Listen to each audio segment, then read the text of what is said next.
नमस्कार दोस्तों। तो दोस्तों आज हम इस वीडियो में डिस्कस करने वाले हैं खान सर का बिहार सर से प्रैक्टिस सेट नंबर 4। दोस्तों वीडियो को पूरा देखिएगा। अगर आप चैनल पर नए हैं तो प्लीज़ सब्सक्राइब कीजिएगा। चलिए शुरू करते हैं आज का सबसे पहला सवाल। दोस्तों आज का सबसे पहला सवाल देखिएगा आपके सामने क्या कह रहा है। सबसे पहला सवाल है दोस्तों कि जूते हुए खेत का प्रमाण सिंधु सभ्यता के किस स्थल से मिला है। दोस्तों याद रखिएगा, तो जूते हुए खेत का जो प्रमाण मिला है सिंधु सभ्यता किस स्थल से मिला है, तो ये दोस्तों कालीबंगा से मिला है। कहाँ से मिला है?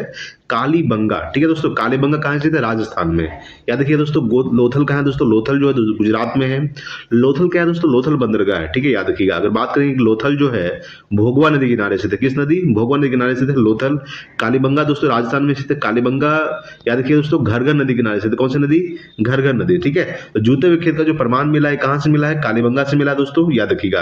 अगला सवाल देखिएगा सेकंड नंबर कि बुद्ध ने अपना पहला उपदेश कहाँ दिया था। दोस्तों याद रखिएगा, तो बुद्ध ने अपना पहला उपदेश दिए थे ये सारनाथ में दिए थे। कहाँ दिए थे? सारनाथ में बुद्ध ने अपना पहला उपदेश दिए थे दोस्तों। बोध गया में क्या हुआ था दोस्तों? तो बोध गया में पीपल वृक्ष के नीचे निरंजना नदी किनारे इनको ज्ञान की प्राप्ति हुआ था दोस्तों बुद्ध को। ठीक है, याद रखिएगा। लुम्बिनी में इनका जन्म हुआ था दोस्तों। याद रखिएगा, लुम्बिनी में जो वर्तमान नेपाल में पड़ता है 563 ईसापुर में। याद रखिएगा 563 ईसापुर में लुम्बिनी में बुद्ध का जन्म हुआ था। याद रखिएगा दोस्तों। अगर बात करते हैं कि कुशीनगर में इनका मृत्यु हुआ था दोस्तों। कुशीनगर कहाँ पड़ता है?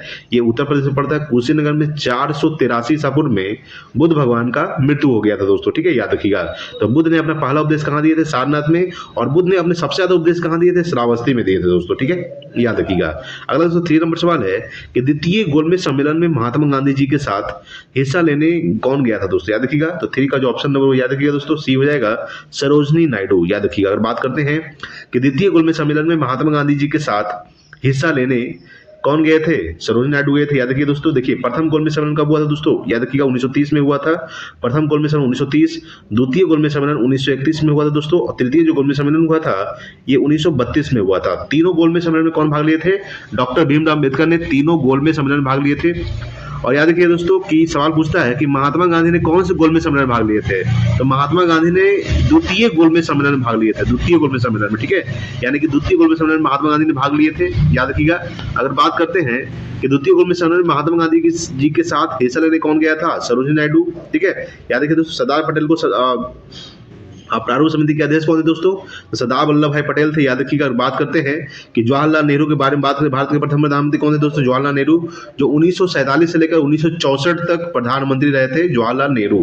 ठीक है दोस्तों, भारत के प्रथम प्रधानमंत्री। फॉरवर्ड ब्लॉक पार्टी की स्थापना सुभाष चंद्र बोस ने 1939 में किया था दोस्तों। याद रखिएगा। तुम मुझे खून दो मैं तुम्हें आजादी दूंगा का नारा किसने दिया था? सुभाष चंद्र बोस ने दिए थे दोस्तों। अगर बात करते हैं कि भारत की प्रथम महिला राज्यपाल कौन थी दोस्तों? सरोजिनी नायडू थी। भारत की प्रथम महिला मुख्यमंत्री कौन थी? सुचेता कृपलानी थी दोस्तों। ठीक है, याद रखिएगा। अगर बात करते हैं कि द्वितीय गोलमेज सम्मेलन में महात्मा गांधी जी के साथ हिस्सा लेने कौन गए थे? सरोजनी नायडू गए थे दोस्तों। ठीक है, याद रखिएगा। ठीक है दोस्तों, सुभाष चंद्र बोस जी का जन्म कब हुआ था दोस्तों? इनका जन्म हुआ था 23 जनवरी 1897 को ओडिशा के कटक में हुआ था। इसलिए 23 जनवरी को पराक्रम दिवस मनाया जाता है दोस्तों, इनके जन्म दिवस पर 23 जनवरी को दोस्तों। ठीक है, याद रखिएगा। चलिए अगला सवाल देखते हैं आपके सामने 4 नंबर सवाल दोस्तों। देखिएगा 4 नंबर सवाल क्या कर आपके सामने 4 है कि भारत में प्रकाशित होने वाला प्रथम अखबार का क्या नाम था दोस्तों? याद रखिएगा। उसका नाम था बंगाल गजट। कब प्रकाशित हुआ था? 1780 में प्रकाशित हुआ था। किसके द्वारा प्रकाशित किया गया था? तो जेम्स हिक्की के द्वारा प्रकाशित किया गया था। जेम्स हिक्की के द्वारा। ठीक है, तो भारत में प्रकाशित होने वाला प्रथम अखबार का नाम क्या था दोस्तों? बंगाल गजट। 1780 में प्रकाशित हुआ था दोस्तों। अगला सवाल देखिएगा 5 नंबर कि प्रार्थना समाज के संस्थापक कौन थे दोस्तों? याद रखिएगा। तो 5 का ऑप्शन नंबर क्या हो जाएगा दोस्तों? सी हो जाएगा आत्माराम पांडुरंग। याद रखिएगा 1867 में। याद रखिएगा 1867 में दोस्तों। ठीक है, 1867 में प्रार्थना समाज का स्थापना किया गया था। किसके द्वारा? आत्माराम पांडुरंग के द्वारा। ठीक है, याद रखिएगा। राजा राम मोहन राय के द्वारा दोस्तों ब्राह्मण समाज का स्थापना किया गया था 1828 में। राजा राम मोहन राय को राजा को उपाधि अकबर द्वितीय ने दिया था। ठीक है, याद रखिएगा। अगर बात करते दोस्तों कि दयानंद सरस्वती ने आर्य समाज का स्थापना किए थे 1875 में किए थे। ठीक है, याद रखिएगा। अगला सवाल देखिएगा दोस्तों 6 नंबर सवाल कि भारत की राष्ट्रीय आंदोलन के दौरान किस दिन को स्वतंत्रता दिवस के रूप में मनाया जाता है दोस्तों? ठीक है, याद रखिएगा। तो 6 का ऑप्शन नंबर याद रखिए दोस्तों, बी हो जाएगा 26 जनवरी 1930 को दोस्तों। ठीक है, यानी भारत के राष्ट्रीय आंदोलन के दौरान किस दिन को स्वतंत्रता दिवस के रूप में मनाया जाता है? 26 जनवरी 1930 को। ठीक है, चलिए अगला सवाल देखिएगा आपके सामने। अगला है दोस्तों 7 नंबर सवाल। देखिए 7 नंबर सवाल कह रहा है आपके सामने कि काकोरी रेलगाड़ी लूटपाट की कल्पना राम प्रसाद बिस्मिल और ने की थी, यानी और किसने की थी दोस्तों, ठीक है। याद रखिए किसने किया था, तो अशफाकुल्लाह खान ने किया था। किसने किया था, अशफाकुल्लाह खान ने किया था। याद रखिएगा काकोरी ट्रेन डकैती कब हुआ था दोस्तों, ये 1925 में हुआ था। याद रखिएगा कानपुर के नजदीक हुआ था दोस्तों, कानपुर शहर के नजदीक हुआ था काकोरी ट्रेन डकैती, जिसमें लूटपाट की कल्पना राम प्रसाद बिस्मिल और अशफाक उल्लाह खान ने की थी। याद रखिएगा, ठीक है, यानी 7 का ऑप्शन नंबर सी हो जाएगा। अगला देखिएगा 8 नंबर सवाल कि महिलाओं के मताधिकार से संबंधित सफरागेट्स मूवमेंट किस देश में चलाया गया दोस्तों। याद रखिएगा किस देश में चलाया गया है, ये चलाया गया ग्रेट ब्रिटेन में। याद रखिएगा अगर बात करते हैं कि महिलाओं के मताधिकार से संबंधित सफरागेट्स मूवमेंट किस देश में चलाया गया, ग्रेट ब्रिटेन में चलाया गया दोस्तों, ठीक है। याद रखिएगा अगला सवाल देखिएगा दोस्तों आपके सामने 9 नंबर सवाल। 9 नंबर सवाल दोस्तों क्या कह रहा है, 9 नंबर सवाल है कि अमेरिका के स्वतंत्रता युद्ध के दौरान ब्रिटेन के विरुद्ध लड़ने के लिए थॉमस पेन के किस काम ने उपनिवेशी लोगों को प्रेरित किया था दोस्तों। याद रखिएगा तो 9 का जो ऑप्शन नंबर डी हो जाएगा सामान्य बुद्धि, ठीक है। याद रखिएगा अमेरिका के स्वतंत्रता युद्ध के दौरान ब्रिटेन के विरुद्ध लड़ने के लिए थॉमस पेन के किस काम ने, तो सामान्य बुद्धि ने उपनिवेशी लोगों को प्रेरित किया था, यानी कि ऑप्शन नंबर इसका डी हो जाएगा 9 का, ठीक है, सामान्य बुद्धि। अगला देखिएगा 10 नंबर सवाल कि भारत के संविधान सभा के अध्यक्ष कौन थे दोस्तों, ठीक है। याद रखिएगा तो थे दोस्तों डॉक्टर राजेंद्र प्रसाद। याद रखिएगा तो भारत की संविधान सभा के अध्यक्ष कौन थे, डॉक्टर राजेंद्र प्रसाद। संविधान सभा का पहला बैठक 9 दिसंबर 1946 को हुआ था, ठीक है, जिसमें अस्थायी अध्यक्ष नियुक्त किया गया था डॉक्टर सच्चिदानंद सिन्हा को। उसके 2 दिन के बाद 11 दिसंबर 1946 को संविधान सभा का दूसरी बैठक हुआ था, जिसमें डॉक्टर राजेंद्र प्रसाद को अस्थायी अध्यक्ष नियुक्त किया गया था दोस्तों, ठीक है। याद रखिएगा डॉक्टर राजेंद्र प्रसाद को। उसके बाद 13 दिसंबर 1946 को उद्देश्य प्रस्ताव पेश किया गया था किसके द्वारा, तो जवाहरलाल नेहरू के द्वारा दोस्तों, ठीक है। याद रखिएगा प्रारूप समिति के अध्यक्ष कौन थे दोस्तों, डॉक्टर भीमराव अंबेडकर थे प्रारूप समिति के अध्यक्ष। याद रखिएगा डॉक्टर भीमराव अंबेडकर द्वारा संविधान के आत्मा किस अनुच्छेद को कहा गया है, आर्टिकल 32 को संविधान का आत्मा कहा गया किसके द्वारा, डॉक्टर भीमराव अंबेडकर के द्वारा दोस्तों, ठीक है। याद रखिएगा चलिए अगला सवाल देखते हैं 11 नंबर सवाल। 11 नंबर सवाल का सवाल है कि प्रांतीय संविधान समिति के अध्यक्ष कौन थे दोस्तों। याद रखिएगा तो प्रांतीय संविधान समिति के जो अध्यक्ष थे कौन थे दोस्तों, तो याद रखिएगा 11 का ऑप्शन नंबर ए हो जाएगा सरदार वल्लभ भाई पटेल थे। कौन थे, सरदार वल्लभ भाई पटेल। प्रांतीय संविधान समिति के अध्यक्ष कौन थे, सरदार वल्लभ भाई पटेल, जिनको लौह पुरुष के नाम से भी जाना जाता है दोस्तों, ठीक है। याद रखिएगा प्रारूप समिति के अध्यक्ष कौन थे, डॉक्टर भीमराव अंबेडकर थे दोस्तों, ठीक है। चलिए अगला सवाल देखते हैं आपके सामने 12 नंबर सवाल कि संविधान में समवर्ती सूची का प्रावधान किस देश से लिया गया है दोस्तों, ठीक है। याद रखिएगा तो 12 का ऑप्शन नंबर सी हो जाएगा, ऑस्ट्रेलिया से लिया गया है, ठीक है। समवर्ती सूची का जो प्रावधान है ये कहां से लिया गया है, ऑस्ट्रेलिया से लिया गया दोस्तों। ऑस्ट्रेलिया की राजधानी क्या है, कैनबरा। याद रखिएगा फ्रांस का पेरिस, और पेरिस जो है सी नदी किनारे स्थित है, ब्रिटेन का लंदन, और अमेरिका का वाशिंगटन डीसी दोस्तों पोटोमेक नदी किनारे स्थित है, ठीक है। याद रखिएगा संविधान में समवर्ती सूची का प्रावधान किस देश से लिया गया है, ऑस्ट्रेलिया से लिया गया दोस्तों। देखिए समवर्ती सूची, संघ सूची, राज्य सूची, ठीक है। याद रखिएगा अगर बात करते हैं कि संघ सूची में सिर्फ केंद्र ही कानून बना सकता है, राज्य सूची में सिर्फ राज्य, और समवर्ती सूची में केंद्र और राज्य दोनों कानून बनाएगा दोस्तों, ठीक है। याद रखिएगा तीनों सूची है दोस्तों, संघ सूची, राज्य सूची, समवर्ती सूची का जो उल्लेख है ये 7वीं अनुसूची में किया गया। कौन सी अनुसूची में, 7वीं अनुसूची में उल्लेख किया गया है, संघ सूची, राज्य सूची, समवर्ती सूची, ठीक है। अगला देखिएगा 13 नंबर सवाल कि राज्य के अंदर संवैधानिक शासन व्यवस्था की असफलता पर राष्ट्रपति के शासन का प्रावधान किस अनुच्छेद में सूचीबद्ध किया गया है दोस्तों, ठीक है। याद रखिएगा तो 13 का ऑप्शन नंबर डी हो जाएगा अनुच्छेद 356, ठीक है। यानी कि राज्य के अंदर संवैधानिक शासन व्यवस्था की असफलता पर राष्ट्रपति के शासन का प्रावधान किस अनुच्छेद में सूचीबद्ध किया गया है। देखिए राष्ट्रपति शासन अनुच्छेद 356 में है दोस्तों, राष्ट्रीय आपातकाल अनुच्छेद 352, ठीक है। याद रखिएगा 3 आपातकाल कौन कौन सा, राष्ट्रीय आपातकाल अनुच्छेद 352, राष्ट्रपति शासन अनुच्छेद 356 और एक वित्तीय आपातकाल 360, यानी कि अनुच्छेद 360 में वित्तीय आपातकाल का उल्लेख किया गया है। यानी 13 का ऑप्शन नंबर डी हो जाएगा, राष्ट्रपति शासन जो है अनुच्छेद 356 में है दोस्तों, ठीक है। याद रखिएगा चलिए अगला सवाल देखिएगा आपके सामने 14 नंबर सवाल, ठीक है। देखिए दोस्तों 14 नंबर सवाल क्या कर रहा है आपके सामने। 14 नंबर सवाल देखिएगा कि संविधान का कौन सा अनुच्छेद रूल ऑफ लॉ का विस्तृत उल्लेख करता है दोस्तों, ठीक है। याद रखिएगा तो 14 का ऑप्शन नंबर बी हो जाएगा अनुच्छेद 14 दोस्तों, ठीक है। यानी कि संविधान का कौन सा अनुच्छेद, अनुच्छेद 14 जो है ये रूल ऑफ लॉ का विस्तृत उल्लेख करता है दोस्तों, ठीक है। याद रखिएगा अनुच्छेद 15 में क्या है दोस्तों, अगर याद रखिएगा तो धर्म, जाति, लिंग के आधार पर भेदभाव नहीं करना दोस्तों, अनुच्छेद 15 में है, ठीक है। अनुच्छेद 16 में क्या है दोस्तों, याद रखिएगा अगर बात करते हैं लोक नियोजन में अवसर की क्षमता दोस्तों, ठीक है, याद रखिएगा लोक नियोजन में अवसर की क्षमता जो है ये अनुच्छेद 16 में है, ठीक है, याद रखिएगा दोस्तों। अनुच्छेद 17 में क्या है दोस्तों, अस्पृश्यता का अंत है यानी छुआछूत का अंत, ठीक है। अनुच्छेद 18 में उपाधियों का अंत है दोस्तों, ठीक है, याद रखिएगा। उसी तरह से दोस्तों अगला सवाल आपके सामने है 15 नंबर सवाल कि भारत के केंद्रीय मंत्री को, ठीक है, केंद्रीय मंत्री को की सलाह पर द्वारा नियुक्त किया जाता है दोस्तों, यदि याद रखिएगा। तो 15 का जो ऑप्शन नंबर हो जाएगा दोस्तों ए हो जाएगा, याद रखिएगा। जैसे बात करते हैं कि भारत के केंद्रीय मंत्री को प्रधानमंत्री हम बनाएगा, क्या बनाएगा दोस्तों यहाँ पे, प्रधानमंत्री की सलाह पर, ठीक है, राष्ट्रपति द्वारा नियुक्त किया जाता है। किसके द्वारा, यानी कि राष्ट्रपति के द्वारा प्रधानमंत्री को नियुक्त किया जाता है, यानी कि 15 का ऑप्शन नंबर ए हो जाएगा। क्या हो जाएगा दोस्तों, ए, ठीक है। चलिए अगला सवाल देखिएगा 16 नंबर सवाल। देखिए दोस्तों 16 नंबर सवाल का आपके सामने कि राज्यसभा में सदस्य बनने की न्यूनतम आयु सीमा क्या है दोस्तों, ठीक है, याद रखिएगा। तो 16 का ऑप्शन नंबर बी हो जाएगा 30 वर्ष, याद रखिएगा। यानी राज्यसभा में सदस्य बनने के लिए न्यूनतम आयु की सीमा क्या है दोस्तों, 35 वर्ष।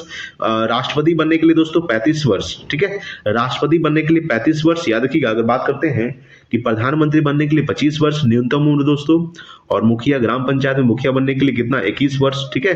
अगर बात करते हैं कि राज्यपाल बनने के लिए 35 वर्ष और राज्यसभा में सदस्य बनने के लिए 30 वर्ष, ठीक है, याद रखिएगा। और वोट देने के लिए पहले 21 वर्ष था, 61वां संविधान संशोधन 1989 के तहत 21 वर्ष से घटाकर 18 वर्ष कर दिया गया है वोट देने का अधिकार, ठीक है।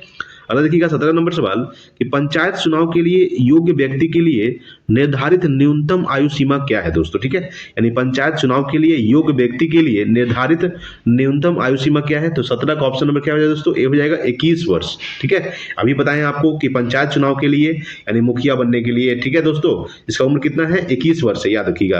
अगला सवाल देखिएगा 18 नंबर है कि भारत की विदेश नीति आधारित है दोस्तों, ठीक है, यानी भारत की जो विदेश नीति आधारित है ये गुट निरपेक्षता की नीति पर आधारित है, याद रखिएगा। ऑप्शन नंबर ए हो जाएगा, यानी भारत की विदेश नीति गुट निरपेक्षता की नीति पर आधारित है, याद रखिएगा।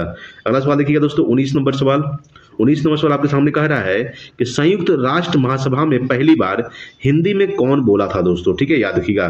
तो संयुक्त राष्ट्र महासभा में पहली बार हिंदी में कौन बोला था, याद रखिएगा दोस्तों। 19 का ऑप्शन नंबर सी हो जाएगा, अटल बिहारी वाजपेयी। कौन बोला था, अटल बिहारी वाजपेयी, याद रखिएगा दोस्तों।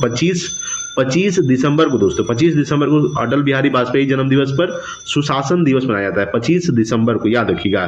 तो अगर बात करते हैं दोस्तों कि संयुक्त राष्ट्र महासभा में पहली बार हिंदी में कौन बोला था, अटल बिहारी वाजपेयी। इंदिरा गांधी की हत्या कब किया गया दोस्तों, याद रखिएगा 1984 को इंदिरा गांधी की हत्या कर दिया गया था, 1984 को कर दिया गया था दोस्तों, ठीक है, याद रखिएगा दोस्तों। अगर बात करते हैं अपना दोस्तों 20 नंबर सवाल कि निम्नलिखित में से कौन सा ग्रह नहीं है, याद रखिएगा। तो निम्नलिखित में से कौन सा ग्रह नहीं है दोस्तों, तो याद रखिएगा ऑप्शन नंबर बी हो जाएगा, सूर्य। क्या है दोस्तों, सूर्य ग्रह नहीं है, बल्कि शनि क्या है दोस्तों, ग्रह है, बृहस्पति भी ग्रह है दोस्तों, बुध भी ग्रह है, लेकिन सूर्य क्या है दोस्तों, ये ग्रह नहीं है, यानी कि ऑप्शन नंबर बी हो जाएगा। सूर्य दोस्तों तारा है, क्या है दोस्तों, तारा। अगर बात करते हैं कि सबसे बड़ा ग्रह कौन सा है दोस्तों, बृहस्पति ग्रह है, याद रखिएगा, सबसे बड़ा ग्रह बृहस्पति, और बृहस्पति का सबसे बड़ा उपग्रह गैनीमेड दोस्तों, ठीक है, याद रखिएगा। अगर बात करते हैं कि शनि का सबसे बड़ा उपग्रह कौन सा है दोस्तों, टाइटन। दो ऐसे ग्रह का नाम बताइए जिसका कोई भी उपग्रह नहीं है, तो बुध और शुक्र दो ऐसे ग्रह हैं जिसका कोई भी उपग्रह नहीं है दोस्तों। पृथ्वी का मात्र एक उपग्रह है दोस्तों, चंद्रमा। पृथ्वी को नीला ग्रह कहा जाता है दोस्तों, याद रखिएगा। मंगल को लाल ग्रह कहा जाता है दोस्तों, मंगल के दो उपग्रह है, फोबोस और डिमोस, ठीक है, याद रखिएगा। ठंडा ग्रह किसको कहा जाता है, वरुण को ठंडा ग्रह। शुक्र को गर्म ग्रह कहा जाता है दोस्तों, शुक्र को पृथ्वी का तारा, भोर का तारा, सांझ का तारा दोस्तों पृथ्वी की बहन कहा जाता है, याद रखिएगा शुक्र ग्रह को। शुक्र बुध और शुक्र दो ऐसे ग्रह हैं जिसका कोई भी उपग्रह नहीं है दोस्तों, ठीक है, याद रखिएगा। अगला देखिएगा 21 नंबर सवाल, निम्न में से भूटान की मुद्रा कौन सी है दोस्तों, याद रखिएगा। तो 21 का ऑप्शन नंबर ए हो जाएगा, निगोल्ट्रम, ठीक है, याद रखिएगा।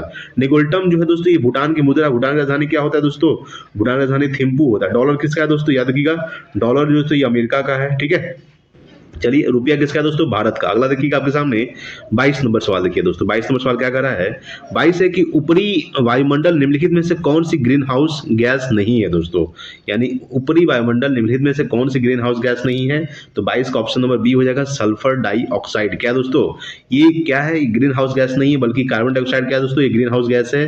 मीथेन भी ग्रीन हाउस गैस है दोस्तों। नाइट्रोजन भी क्या है, ये ग्रीन हाउस गैस है। Carbon dioxide CO2, methane CH4, ठीक है, याद रखिएगा। वायुमंडल में नाइट्रोजन 98% पाया जाता है। वायुमंडल में ऑक्सीजन 21% और वायुमंडल में कार्बन डाइऑक्साइड 0.03% पाया जाता है दोस्तों, ठीक है, याद रखिएगा। अगला दोस्तों 23 नंबर सवाल कि मृत सागर कहाँ स्थित है दोस्तों, ठीक है, याद रखिएगा। तो 23 का ऑप्शन नंबर क्या हो जाएगा, बी हो जाएगा दोस्तों, इजराइल में स्थित है, ठीक है। मृत सागर दोस्तों ये कहाँ स्थित है, इजराइल में। इजराइल की राजधानी क्या होता है, जेरूशलेम, याद रखिएगा, ठीक है। अगर बात करते हैं दोस्तों फिलीपींस की राजधानी क्या होता है, मनीला, ठीक है। लेबनान का बेरूत होता है दोस्तों।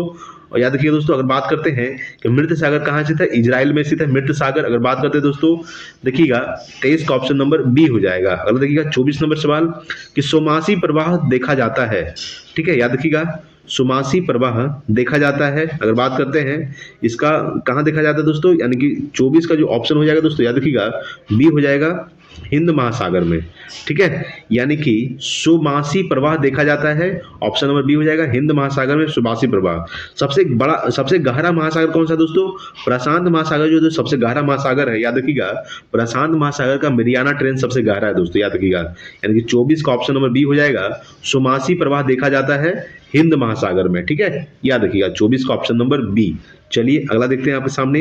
अगला आपके सामने 25 नंबर सवाल देखिए। 25 नंबर सवाल कह रहा है कि कौन सी प्राकृतिक गैस पाइपलाइन एशिया में नहीं है दोस्तों, ठीक है। तो 25 का ऑप्शन नंबर डी हो जाएगा, रूबी पाइपलाइन, ठीक है। यानी कौन सी प्राकृतिक गैस पाइपलाइन, तो रूबी पाइपलाइन जो है एशिया में नहीं है, बल्कि पूर्व पश्चिम गैस पाइपलाइन एशिया में है दोस्तों। तबरीज अंकारा पाइपलाइन एशिया में है। अरब गैस लाइन पाइपलाइन क्या दोस्तों, ये भी एशिया में है। रूबी पाइपलाइन जो है ये एशिया में स्थित नहीं है। 25 का ऑप्शन नंबर क्या हो जाएगा, डी हो जाएगा। अगला देखिएगा 26 नंबर सवाल कि निम्नलिखित भारतीय राज्यों में से किस में इसे एक कर्क रेखा नहीं गुजरती है दोस्तों, ठीक है, याद रखिएगा, कर्क रेखा जो नहीं गुजरती, याद रखिएगा, तो कर्क रेखा दोस्तों भारत के 8 राज्यों से गुजरती है, ठीक है, याद रखिएगा कि कर्क रेखा भारत की 8 राज्यों से गुजरती है। कौन कौन सा, गुजरात, राजस्थान, मध्य प्रदेश, छत्तीसगढ़, झारखंड, पश्चिम बंगाल, त्रिपुरा और मिजोरम दोस्तों, ठीक है। तो उत्तर प्रदेश से होकर कर्क रेखा नहीं गुजरती, याद रखिएगा, उत्तर प्रदेश से होकर कर्क रेखा नहीं गुजरती, यानी कि 26 का ऑप्शन नंबर डी हो जाएगा। तो गुजरात, राजस्थान, मध्य प्रदेश, छत्तीसगढ़, झारखंड, पश्चिम बंगाल, त्रिपुरा और मिजोरम, यानी कि टोटल 8 राज्यों से गुजरती है कर्क रेखा। कर्क रेखा माही नदी को 2 बार काटती है, याद रखिएगा, कर्क रेखा जो है माही नदी को 2 बार काटती है, ठीक है। चलिए अगला देखिएगा आपके सामने 27 नंबर सवाल दोस्तों, ठीक है। देखिए 27 नंबर सवाल कह रहा है आपके सामने। 27 देखिएगा कि भारत भूमि की सीमाएं उत्तर पश्चिम में किस दिशा के साथ लगती है, याद रखिएगा। 27 का जो ऑप्शन हो जाएगा दोस्तों, सी हो जाएगा आपका, पाकिस्तान, ठीक है। सवाल क्या पूछ रहा है कि भारत भूमि की सीमाएं उत्तर पश्चिम में किस देश के साथ लगती है दोस्तों, तो ये लगती है पाकिस्तान के साथ। पाकिस्तान की राजधानी क्या होता है, इस्लामाबाद। म्यांमार की राजधानी नेपिताओ। श्रीलंका का श्री जयवर्धने पूरे कोटे। भारत और श्रीलंका को कौन सा जल संधि अलग करता है, पाक जल संधि अलग करता है भारत और श्रीलंका को दोस्तों, याद रखिएगा। बांग्लादेश की राजधानी क्या होता है, ढाका, ठीक है, याद रखिएगा दोस्तों। बांग्लादेश के वर्तमान प्रधानमंत्री कौन है, शेख हसीना दोस्तों, ठीक है, याद रखिएगा। तो भारत भूमि की सीमाएं उत्तर पश्चिम में किस देश के साथ लगती है, पाकिस्तान के साथ लगती है दोस्तों। देखिए भारत के कितने राज्य पाकिस्तान के साथ सीमा साझा करते हैं दोस्तों, याद रखिएगा। तो भारत के 3 राज्य जो है पाकिस्तान के साथ सीमा साझा करता है। कौन कौन सा, गुजरात, राजस्थान और एक पंजाब। अगर बात करते हैं दोस्तों केंद्र शासित प्रदेश कौन सा एक है, तो वो है दोस्तों जम्मू कश्मीर। जम्मू कश्मीर जो है वो पाकिस्तान के साथ सीमा साझा करता है, लेकिन वो केंद्र शासित प्रदेश है। राज्य पूछेगा तो 3 होगा, केंद्र शासित प्रदेश पूछेगा तो 1 होगा दोस्तों, ठीक है। तो पाकिस्तान के साथ कौन कौन करता है, जैसे कि हो गया आपका गुजरात, ठीक है, राजस्थान और एक पंजाब दोस्तों, ठीक है, याद रखिएगा। अगर पूछेगा दोस्तों कि बांग्लादेश के साथ कितना सीमा साझा करता है, तो 5 राज्य करता है, ठीक है, याद रखिएगा दोस्तों। कितना किलोमीटर, 40-96 किलोमीटर, ठीक है। चलिए अगला देखते हैं 28 नंबर सवाल कि भारतीय राज्य सीमा में हिमालय का सर्वोच्च शिखर कौन सा है दोस्तों, ठीक है। हिमालय का सर्वोच्च शिखर कौन सा है, तो 28 का ऑप्शन नंबर क्या हो जाएगा, बी हो जाएगा, कंचनजंगा। भारतीय राज्य सीमा में क्या पूछ रहे हैं यहाँ पे, भारतीय राज्य सीमा में हिमालय का सर्वोच्च शिखर कौन सा है, कंचनजंगा दोस्तों, सिक्किम में स्थित है। कहां स्थित है, सिक्किम में, ठीक है। नेपाल में पूछेगा। विश्व का पूछेगा दोस्तों कि विश्व सबसे ऊंची चोटी कौन सी है, तो माउंट एवरेस्ट 8,848 मीटर है दोस्तों, ठीक है, याद रखिएगा। चलिए अगला देते हैं 29 नंबर सवाल। देखिए दोस्तों 29 नंबर सवाल क्या कर रहा है आपके सामने। 29 है कि निम्नलिखित में से किस नदी पर उद्गम भारत के बाहर है दोस्तों, याद रखिएगा कि कौन से नदी का उद्गम जो है ये भारत के बाहर है, तो याद रखिएगा दोस्तों ब्रह्मपुत्र नदी। ब्रह्मपुत्र नदी की उद्गम स्थल कहाँ है दोस्तों, तिब्बत के मानसरोवर झील से, याद रखिएगा तिब्बत के मानसरोवर झील से ब्रह्मपुत्र नदी निकलती है। और तिब्बत में ब्रह्मपुत्र नदी को याद रखिएगा दोस्तों सांगपो कहा जाता है, याद रखिएगा। उसके बाद ब्रह्मपुत्र नदी अरुणाचल प्रदेश पर, जहां जिसको अरुणाचल प्रदेश में दिहांग के नाम से जाना जाता है ब्रह्मपुत्र नदी दोस्तों एक द्वीप बनाती है, माजुली द्वीप असम में बनाती है दोस्तों, विश्व की सबसे बड़ी द्वीप माजुली द्वीप। उसके बाद ब्रह्मपुत्र नदी कहाँ पर प्रवेश करती है, बांग्लादेश में, जहाँ बांग्लादेश में ब्रह्मपुत्र नदी को जमुना के नाम से जाना जाता है, ठीक है दोस्तों। उसके बाद एक संयुक्त धारा मेघना बनाती है दोस्तों। उसके बाद कहाँ जा गिर जाती है, ब्रह्मपुत्र नदी दोस्तों ये कहाँ जा गिर जाती है, बंगाल खाड़ी में जाके गिर जाती है। गंगा नदी गंगोत्री से निकलती है दोस्तों, किस राज्य से, उत्तराखंड राज्य से निकलती है, ठीक है, याद रखिएगा। नर्मदा नदी कहाँ निकलती है दोस्तों, ये मध्य प्रदेश से निकलती है। गोदावरी नदी कहाँ से निकलती है दोस्तों, ये महाराष्ट्र निकलती है, महाराष्ट्र के नासिक के तिरमकम के पहाड़ी से निकलती है गोदावरी नदी, जिसका लंबाई कितना होता है गोदावरी नदी का, 1465 किलोमीटर, याद रखिएगा 1465 किलोमीटर गोदावरी नदी की लंबाई है। ब्रह्मपुत्र नदी की लंबाई दोस्तों कितना है, याद रखिएगा 2900 किलोमीटर, कितना है 2900 किलोमीटर ब्रह्मपुत्र नदी की लंबाई है। गंगा नदी की लंबाई दोस्तों याद रखिएगा 2525 किलोमीटर, कितना है दोस्तों 2525 किलोमीटर गंगा नदी की लंबाई है दोस्तों, ठीक है, याद रखिएगा।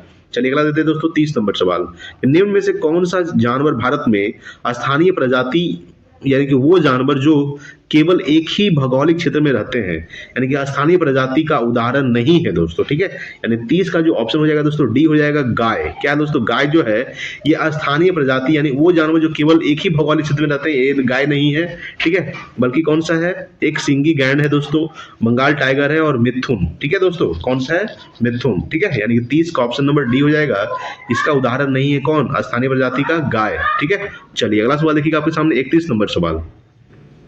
देखिए दोस्तों 31 नंबर सवाल देखिएगा आपके सामने कि राजकोषीय घाटे को कैसे परिभाषित किया जा सकता है दोस्तों, याद रखिएगा।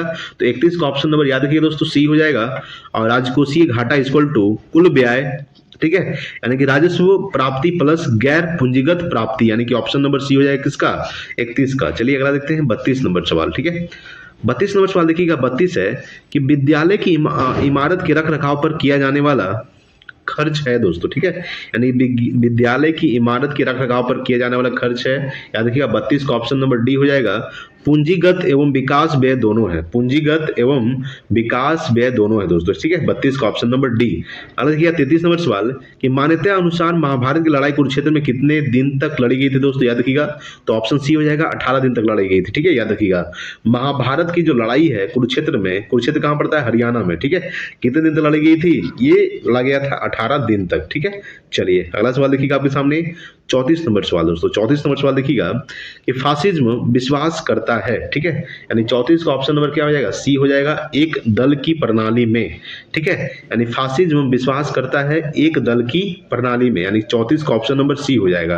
अगला देखिएगा 35 नंबर सवाल कि 22 दिसंबर जिस दिन प्रतिभाशाली श्रीनिवास रामानुजम का जन्म हुआ था, वह दिन इस प्रकार मनाया जाता है, तो राष्ट्रीय गणित दिवस, ठीक है, याद रखिएगा। 35 का ऑप्शन नंबर क्या हो जाएगा, 35 का ऑप्शन नंबर बी हो जाएगा, राष्ट्रीय गणित दिवस मनाया जाता है, ठीक है, यानी 22 दिसंबर को क्या मनाया जाता है दोस्तों, राष्ट्रीय गणित दिवस श्रीनिवास रामानुजम के जन्म दिवस पर, ठीक है, यानी कि 35 का ऑप्शन नंबर बी हो जाएगा। राष्ट्रीय विज्ञान दिवस कब मनाया जाता है दोस्तों, याद रखिएगा, ये 28 फरवरी को राष्ट्रीय विज्ञान दिवस मनाया जाता है, याद रखिएगा। चलिए अगला सवाल देखते हैं आपके सामने। अगला देखिएगा जो दोस्तों 36 नंबर सवाल, 36 नंबर सवाल है आपके सामने कि माघ मेला खाली स्थान के दिन शुरू होता है दोस्तों। माघ मेला जो शुरू होता है कब शुरू होता है, ये मकर संक्रांति में शुरू होता है, याद रखिएगा। मकर संक्रांति में माघ मेला अभी आने वाला दोस्तों, मकर संक्रांति यानी कि 14 जनवरी को आने वाला दोस्तों मकर संक्रांति, उसी दिन माघ मेला शुरू हो जाएगा, यानी माघ मेला मकर संक्रांति के दिन शुरू होता है दोस्तों, ठीक है। अगला देखिएगा दोस्तों आपके सामने 37 नंबर सवाल कि वह गुण जिस कारण कोई पदार्थ वायुमंडल की नमी सोख लेता है, क्या कहलाता है दोस्तों, तो 37 का ऑप्शन नंबर बी हो जाएगा, प्रस्वेदन, ठीक है, याद रखिएगा। यानी वह गुण जिस कारण कोई पदार्थ वायुमंडल की नमी सोख लेता है, क्या कहलाता है, प्रस्वेदन कहलाता है। अगला सवाल देखिएगा दोस्तों आपके सामने 38 नंबर सवाल देखिए। 38 नंबर सवाल कह रहा है आपके सामने कि पादप कोशिका में निम्नलिखित में से किसमें विभाजन की क्षमता होती है, तो 38 का ऑप्शन नंबर डी हो जाएगा, शिशस्थ विभयोजतक, ठीक है, याद रखिएगा। यानी पादप कोशिका में निम्नलिखित में से किसमें, तो शिशस्थ विभयोजतक विभाजन की क्षमता होती है, यानी कि 38 का ऑप्शन नंबर डी हो जाएगा। चलिए अगला देते हैं 39 नंबर सवाल दोस्तों, ठीक है। दोस्तों आपके सामने 39 नंबर सवाल देखिएगा क्या कर रहा है, ठीक है। 39 नंबर सवाल दोस्तों आपके सामने कि उत्तक जो पौधों में जल परिवहन में मदद करता है दोस्तों, याद रखिएगा क्या कहलाता है, तो 39 का ऑप्शन नंबर बी हो जाएगा, जाइलम कहलाता है, ठीक है। यानी उत्तक जो पौधों में जल परिवहन में मदद करता है, जाइलम कहलाता है। अगला देखिएगा 40 नंबर सवाल, ठीक है, 40 है, ठीक है दोस्तों, कि वसीय पदार्थ ज्यादा खाने से होता है दोस्तों, क्या होता है, तो वसीय जो पदार्थ होता है ज्यादा खाने से क्या होता है, 40 का ऑप्शन नंबर ए हो जाएगा, मोटापा होता है दोस्तों, ठीक है। वसीय पदार्थ ज्यादा खाने से क्या होता है, मोटापा। अगला दोस्तों 41 नंबर सवाल कि शरीर में ध्वनि तंत्र यंत्र को और क्या कहा जाता है? तो शरीर में ध्वनि यंत्र को और क्या कहा जाता है दोस्तों? 41 का ऑप्शन नंबर ए हो जाएगा, लॉरिंग्स कहा जाता है। क्या कहा जाता है? लॉरिंग्स। ठीक है, याद रखिएगा। चलिए अगला सवाल देखते हैं आपके सामने, 42 नंबर सवाल देखिए। 42 नंबर सवाल देखिएगा कि दोस्तों 42 है कि एल्बो ज्वाइंट, ठीक है, किस प्रकार का ज्वाइंट है दोस्तों? ठीक है, एल्बो ज्वाइंट जो है ये किस प्रकार का ज्वाइंट है? तो 42 का ऑप्शन नंबर डी हो जाएगा, हिंज ज्वाइंट है, हिंज ज्वाइंट। ठीक है, एल्बो ज्वाइंट किस प्रकार का ज्वाइंट है? Hinge joint. अगला है दोस्तों 43 नंबर सवाल कि वंशानुगत स्थानांतरण की इकाई है दोस्तों, क्या है? तो 43 का ऑप्शन नंबर ए हो जाएगा, जीन। जीन क्या है दोस्तों? ये वंशानुगत स्थानांतरण की इकाई है, जीन। कोशिका खोज किसने किया था? मृत कोशिका खोज रॉबर्ट हुक ने किया था दोस्तों 1465 में, याद रखिएगा 1665, सॉरी दोस्तों 1665 में रॉबर्ट हुक ने मृत कोशिका खोज किया था दोस्तों, याद रखिएगा। और 1674 में एंटोनी वॉन लुएनहॉक ने जीवित कोशिका खोज किया था दोस्तों। ठीक है, याद रखिएगा। कोशिका का अध्ययन क्या कहलाता है? साइटोलॉजी कहलाता है दोस्तों, याद रखिएगा। ठीक है, अब देखिएगा 44 नंबर सवाल कि शरीर में आयोडीन की कमी से कौन सी बीमारी होती है दोस्तों? ठीक है, याद रखिएगा। तो शरीर में जो आयोडीन की कमी से बीमारी होती है वो घेंघा रोग होता है। कौन सा रोग होता है? घेंघा। ठीक है, याद रखिएगा। स्कर्वी रोग दोस्तों, याद रखिएगा, ये विटामिन सी की कमी से कौन सा रोग होता है? विटामिन सी की कमी से स्कर्वी रोग होता है दोस्तों। ठीक है, याद रखिएगा। अगर बात करते हैं दोस्तों, चलिए अगला सवाल देखते हैं आपके सामने। अगला देखिएगा 45 नंबर सवाल देखिए। 45 नंबर सवाल क्या आ रहा है कि मशरूम, ठीक है, मशरूम यानी कुकुरमुत्ता किसका उदाहरण है दोस्तों? 45 का ऑप्शन नंबर ए हो जाएगा, कवक का उदाहरण। किसका है? कवक का। ठीक है, तो कुकुरमुत्ता जो है किसका उदाहरण है? कवक। कवक का अध्ययन क्या कहलाता है दोस्तों? याद रखिएगा, शैवाल का अध्ययन कवक का अध्ययन, कवक का अध्ययन कहलाता है दोस्तों माइकोलॉजी, और शैवाल का अध्ययन फाइकोलॉजी कहलाता है। ठीक है, याद रखिएगा। तो कवक का अध्ययन माइकोलॉजी और शैवाल का अध्ययन फाइकोलॉजी कहलाता है। अगला सवाल देखिएगा आपके सामने 46 नंबर की अस्थि सुषुरता, ठीक है, यानी कि ऑस्टियोपोरोसिस किस कमी से होता है दोस्तों? याद रखिएगा, ये कमी से होता है। ऑप्शन नंबर 46 का क्या हो जाएगा दोस्तों? 46 का ऑप्शन नंबर डी हो जाएगा, कैल्शियम की कमी से होता है। ठीक है, याद रखिएगा। यानी कि अस्थि सुषुरता जो है, यानी कि ऑस्टियोपोरोसिस रोग जो है दोस्तों, ये कैल्शियम की कमी से होता है। किस कमी से? कैल्शियम। यानी 46 का ऑप्शन नंबर डी हो जाएगा दोस्तों। ठीक है, याद रखिएगा। अगला देखिएगा 47 नंबर सवाल कि निम्न में से कौन एक प्राथमिक उपभोक्ता है दोस्तों? ठीक है, तो 47 का ऑप्शन नंबर बी हो जाएगा, हिरन। हिरन क्या है दोस्तों? ये प्राथमिक उपभोक्ता है, हिरन। ठीक है, चलिए अगला देखिएगा 48 नंबर सवाल। ठीक है, देखिए दोस्तों 48 नंबर सवाल क्या कर रहा है आपके सामने? 48 है, देखिए दोस्तों 48 नंबर सवाल है कि किन दो भौतिक राशियों के मात्रक समान है दोस्तों? ठीक है, किन दो भौतिक राशियों के मात्रक समान है? याद रखिएगा 48 का ऑप्शन नंबर हो जाएगा दोस्तों सी, वेग एवं चाल का। ठीक है, वेग एवं चाल का जो भौतिक राशियों के मात्रक है दोस्तों, ये क्या है? आपका समान है। ठीक है, चलिए अगला सवाल देखिएगा आपके सामने 49 नंबर सवाल है दोस्तों। देखिए 49 नंबर सवाल क्या कर रहा है? ठीक है, देखिए 49 नंबर सवाल है दोस्तों आपके सामने, एक पहाड़ी पर चढ़ते हुए वाहन का ड्राइवर गियर का अनुपात रखता है। ठीक है, एक पहाड़ी पर चढ़ते हुए वाहन का ड्राइवर गियर का जो अनुपात रखता है, किसके बराबर रखता है दोस्तों? याद रखिएगा। तो 49 का ऑप्शन नंबर डी हो जाएगा, एक के बराबर या उससे अधिक रखता है दोस्तों। ठीक है, एक के बराबर या उससे अधिक रखता है। ठीक है, चलिए अगला सवाल देखिएगा दोस्तों आपके सामने, क्या देखिएगा 50 नंबर सवाल दोस्तों। ठीक है, देखिए 50 नंबर सवाल दोस्तों आपके सामने क्या कर रहा है कि एक गोली टकराती है और एक अनुप्रस्थ घर्षणहीन मेज पर, मेज यहाँ पे क्या लिखा है दोस्तों? घर्षणहीन के बाद मेज लगा हुआ है दोस्तों, आपको पता है कि नहीं दिख रहा होगा। ठीक है, घर्षणहीन मेज पर पड़े एक ठोस ब्लॉक में फंस जाती है। इस प्रक्रिया में कौन सी भौतिक राशि सुरक्षित है दोस्तों? याद रखिएगा। तो 50 का ऑप्शन नंबर बी हो जाएगा, केवल संवेग। क्या दोस्तों? केवल संवेग। ठीक है, याद रखिएगा। अगला सवाल देखिए दोस्तों 51 नंबर सवाल देखिएगा आपके सामने, थोड़ा सा दोस्तों दिख नहीं रहा होगा। ठीक है, 51 है दोस्तों आपके सामने कि मात्रा स्थिर रखते हुए जब किसी पिंड की गति दोगुनी की जाती है तो क्या होगा दोस्तों? 51 का ऑप्शन नंबर बी हो जाएगा, उसका संवेग दोगुना हो जाता है दोस्तों। ठीक है, याद रखिएगा। यानी कि मात्रा स्थिर रखते हुए जब किसी पिंड की गति दोगुना की जाती है तो उसका वेग क्या हो जाता है? दोगुना हो जाता है। ठीक है, चलिए अगला देते हैं दोस्तों 52 नंबर सवाल देखिएगा। 52 आपके सामने है। 52 देखिएगा कि बहुत उच्च आवृत्ति की तरंगदैर्घ्य क्या होती है? ठीक है, बहुत उच्च आवृत्ति की तरंगदैर्घ्य होती है, सब छोटी होती है। ठीक है, याद रखिएगा। यानी बहुत उच्च आवृत्ति की तरंगदैर्घ्य क्या होती है? छोटी। अगला तो 53 नंबर की ध्वनि मापक इकाई को कहते हैं दोस्तों, तो ध्वनि इकाई मापक को कहते हैं डेसिबल। क्या कहते हैं? डेसिबल। ठीक है, याद रखिएगा। अगला देखिए दोस्तों 54 नंबर सवाल देखिएगा। 54 नंबर सवाल क्या कर रहा है आपके सामने? 54 है कि इस उपकरण का इस्तेमाल मैदान से खरपतवार हटाने के लिए किया जाता है दोस्तों। ठीक है, तो 54 का ऑप्शन नंबर क्या हो जाएगा? सी हो जाएगा, कुदाल, याद रखिएगा। इस उपकरण का इस्तेमाल यानी कि कुदाल का जो इस्तेमाल है मैदान से खरपतवार हटाने के लिए किया जाता है, यानी कि 54 का ऑप्शन नंबर सी हो जाएगा। अगला देखिएगा 55 नंबर कि जब उपयुक्त आवृत्ति का प्रकाश किसी धातु पृष्ठ पर पड़ता है तो इलेक्ट्रॉनों के उत्सर्जन की क्रिया को कहते हैं दोस्तों, क्या कहते हैं? तो 55 का जो ऑप्शन नंबर हो जाएगा बी हो जाएगा, प्रकाश वैद्युत प्रभाव कहते हैं। क्या कहते हैं? प्रकाश वैद्युत प्रभाव, याद रखिएगा। अगला देखिएगा दोस्तों 56 नंबर सवाल, ठीक है। 56 नंबर सवाल देखिएगा आपके सामने कि किसी प्रतिरोध से प्रवाहित होने वाली वैद्युत धारा के कारण उत्पन्न ऊष्मा, याद रखिएगा 56 का ऑप्शन नंबर ए हो जाएगा, वैद्युत धारा के वर्ग के समानुपाती होती है। क्या होती है? वैद्युत धारा के वर्ग के समानुपाती होती है। चलिए अगला देखिएगा आपके सामने 57 नंबर सवाल देखिए दोस्तों। 57 नंबर सवाल कह रहा है आपके सामने कि सामान्यतः द्रव ऊंचे तल से नीचे तल की ओर प्रवाहित होते हैं, निम्नलिखित में से कौन सा द्रव ग्लास में रखने पर ऊपर की ओर चढ़ सकता है दोस्तों, याद रखिएगा। तो 57 का ऑप्शन नंबर सी हो जाएगा, द्रव हीलियम, याद रखिएगा। यानी सामान्यतः द्रव ऊंचे तल से नीचे तल की ओर प्रवाहित होते हैं, निम्नलिखित में से कौन सा द्रव ग्लास में रखने पर ऊपर की ओर चढ़ जाता है? द्रव हीलियम। अब देखिएगा 58 नंबर मक्खन का उदाहरण है दोस्तों, याद रखिएगा। तो 58 का ऑप्शन नंबर सी हो जाएगा, पायस, ठीक है। याद रखिएगा मक्खन जो है ये पायस का उदाहरण है। किसका है? पायस का। अगला देखिए दोस्तों 59 नंबर 59 नंबर सवाल देखिएगा। 59 नंबर सवाल कह रहा है आपके सामने, ठीक है। 59 है दोस्तों कि एक परमाणु जिसकी परमाणु संख्या 14 है तो संयोजक इलेक्ट्रॉनों की संख्या क्या होगी दोस्तों, ठीक है। तो 59 का ऑप्शन नंबर डी हो जाएगा, 4 होगा। क्या होगा दोस्तों? 4। यानी एक परमाणु जिसकी परमाणु संख्या 14 है तो संयोजक इलेक्ट्रॉनिक संख्या क्या होगी? 59 का ऑप्शन नंबर डी 4 होगा। अगला 60 नंबर सवाल देखिएगा कि उन तत्वों के समूह, ठीक है, उन तत्वों के समूह को छांटिए जिनमें केवल धातु ही हो, ठीक है। ये दोस्तों ऑप्शन नंबर डी हो जाएगा। देखिएगा यहाँ पे बेरिलियम, कैल्शियम, एसआर और Na, ठीक है। यानी कि ऑप्शन नंबर डी हो जाएगा दोस्तों। क्या हो जाएगा? ये बाकी सभी क्या है दोस्तों? ऑप्शन नंबर डी में सभी क्या है दोस्तों? ये धातु है, ठीक है। अगला देखिए दोस्तों 61 नंबर सवाल है कि बटर स्कॉच किसकी नवीन व्यापारिक किस्म है दोस्तों, याद रखिएगा। तो 61 का ऑप्शन नंबर डी हो जाएगा, गुलाब का। किसका है दोस्तों? गुलाब का, याद रखिएगा। यानी बटर स्कॉच किसकी नवीन व्यापारिक किस्म है?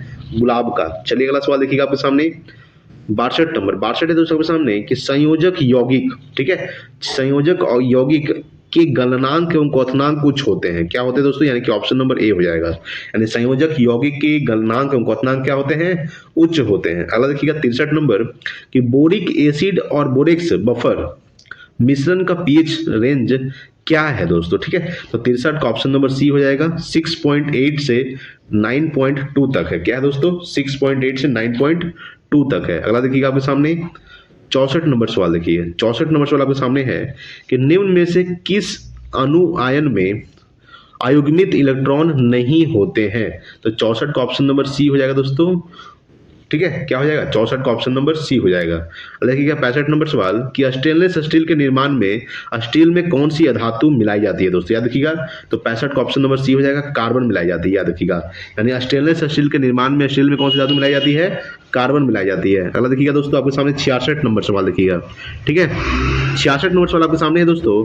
देखिए यहाँ पे C6O, ठीक है, कि एक अणु में कितने षष्ठकोणीय एवं पंचकोणीय आकृति होती है दोस्तों, ठीक है, याद रखिएगा। 66 का जो ऑप्शन नंबर ए हो जाएगा, 20 षष्ठकोण एवं 12 पंचकोण होते हैं। क्या होते हैं?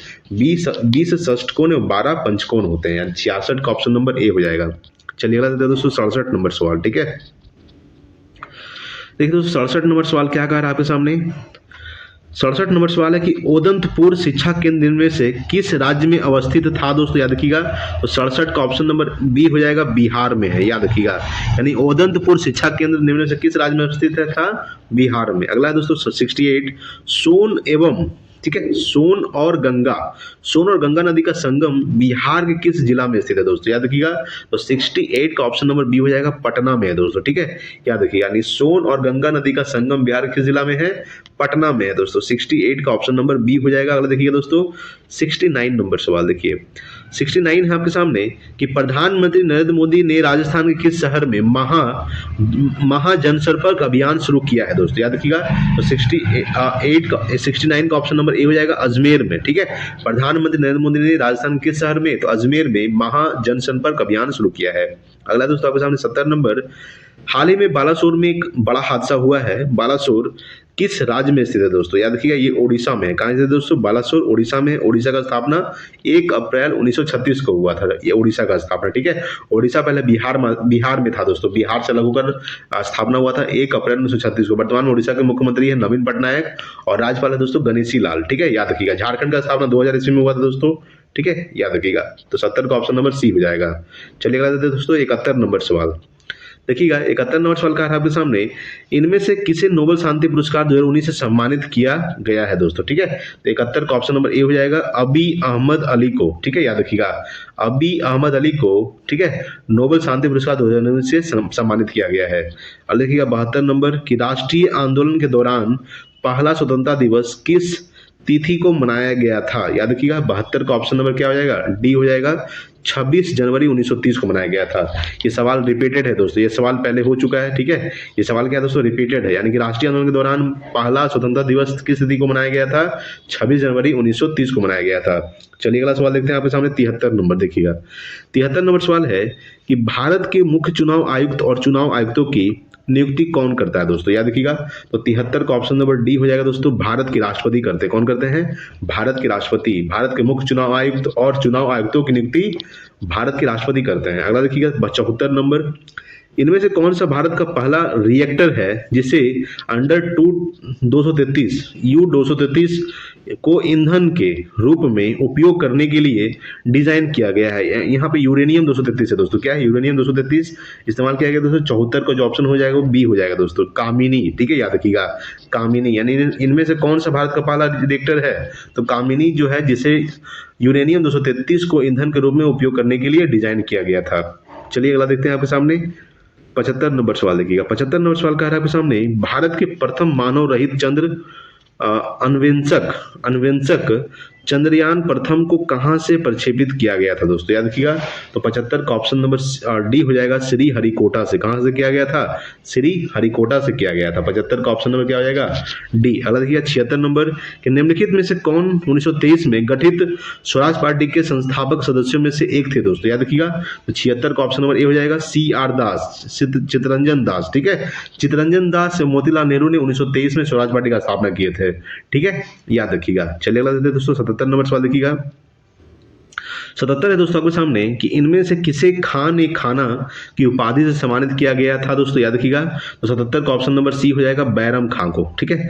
बैरम खां को खान एक खाना की उपाधि से सम्मानित किया गया था, ठीक है, याद रखिएगा। अगला देखते हैं 78 नंबर सवाल। देखिएगा कर्क रेखा इनमें से किस राशि से नहीं गुजरती है दोस्तों? ठीक है, देखिए कर्क रेखा से 2 सवाल पूछ दिया था, यानी कर्क रेखा इनमें से किस राज्य से होकर नहीं गुजरती है? याद रखिए दोस्तों, कर्क रेखा भारत के 8 राज्यों से गुजरती है, गुजरात, राजस्थान, मध्य प्रदेश, छत्तीसगढ़, झारखंड, पश्चिम बंगाल, त्रिपुरा और मिजोरम, यानी कि ऑप्शन नंबर ए हो जाएगा, असम से होकर नहीं गुजरती है, ठीक है। कर्क रेखा जो है असम से होकर नहीं गुजरती है, राजस्थान से गुजरती है दोस्तों, मिजोरम से भी और झारखंड से भी, यानी कि टोटल 8 राज्य से गुजरती है कर्क रेखा। कर्क रेखा माही नदी को 2 बार काटती है। कर्क रेखा भारत के 8 राज्यों से गुजरती है, कौन कौन सा? गुजरात, राजस्थान, मध्य प्रदेश, छत्तीसगढ़, झारखंड, पश्चिम बंगाल, त्रिपुरा और मिजोरम, ठीक है, याद रखिएगा। अगर 79 नंबर है कि भारत ने खालिस्तान में पहली बार क्योटो प्रोटोकॉल पर हस्ताक्षर किए और अपना समर्थन दिया, यानी कब किया था क्योटो प्रोटोकॉल पर हस्ताक्षर?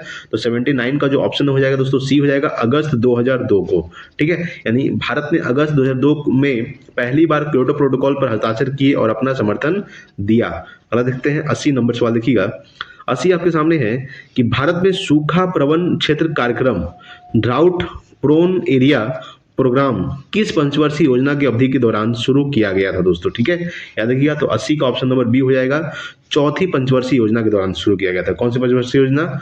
चौथी पंचवर्षीय योजना, ठीक है।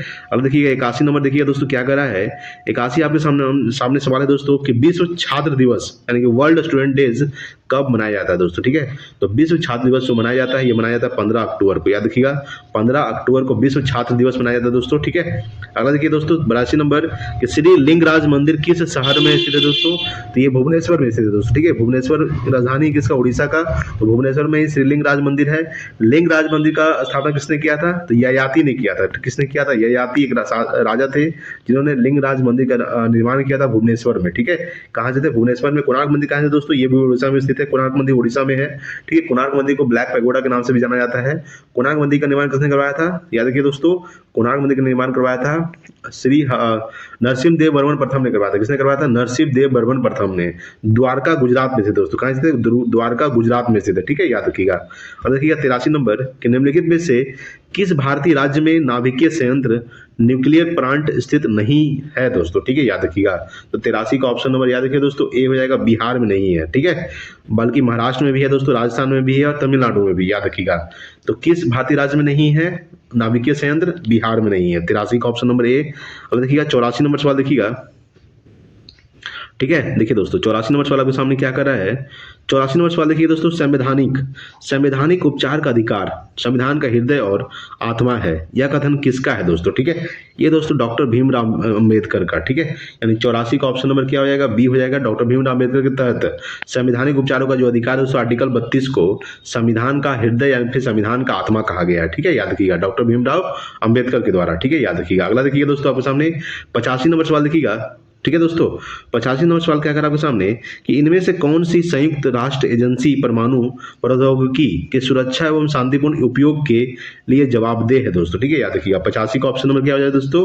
अंतर्राष्ट्रीय परमाणु ऊर्जा एजेंसी। ठीक है, यानी इनमें से कौन सी संयुक्त राष्ट्र ऊर्जा एजेंसी? तो ये दोस्तों अंतर्राष्ट्रीय परमाणु ऊर्जा एजेंसी जो है ये सुरक्षा एवं शांतिपूर्ण उपयोग के लिए जवाबदेह है। टोटल हमने 85 प्रश्नों को डिस्कस कर लिया दोस्तों, जीके जीएस के। ठीक है दोस्तों, 85 प्रश्नों को डिस्कस कर लिया है। ठीक है दोस्तों, आज के लिए इतना ही। मिलते हैं अगले वीडियो में, तब तक के लिए जय हिंद, वंदे मातरम।